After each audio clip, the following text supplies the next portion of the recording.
Je me souviens à la campagne, on disait, il est au lit, il est mort. Et ma mère, en rigolant, disait, vous allez à la retraite, vous êtes mort.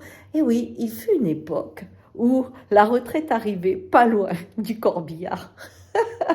Et oui, cette idée qu'on a le droit au repos en fin de vie est extrêmement nouvelle pour le peuple, bien sûr. Pour les gens très très riches, c'était peut-être une discussion philosophique comme Montaigne aimait l'animer en disant qu'à la fin d'une vie, il fallait peut-être éviter les balles et les excès pour se préparer au grand repos. Mais pour le peuple, l'idée d'un repos en fin de vie, ça voulait rien dire. C'est venu après avec la laïcité.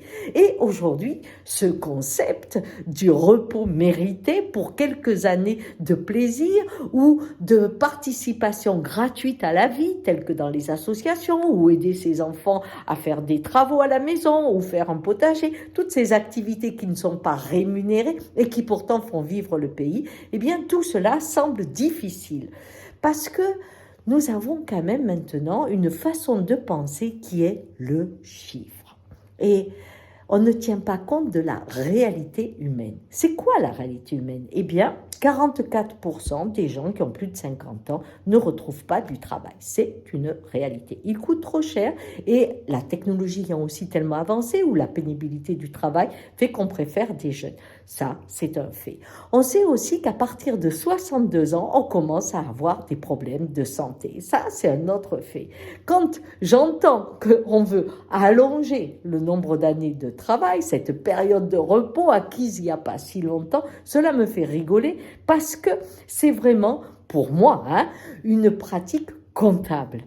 On va faire des chômeurs, alors ça ira pas dans la caisse des retraites, mais ça sera le chômage, puisqu'on sait que 44% des gens qui ont au-dessus de 50 ans ne trouvent pas de travail, et qu'à partir de 62 ans, on a souvent des problèmes de santé. Donc, ils seront soit en maladie, soit au chômage. Et comme dernièrement, on a vraiment mis au scalpel les avantages du chômage ou les soutiens du chômage, eh bien, avec cette machinerie comptable, qui est complètement déconnecté de l'humain et de cette philosophie du repos mérité, et nous rentrons dans une ère où la pauvreté et la difficulté vont fleurir comme jamais. Alors, attention, battons-nous un petit peu, non?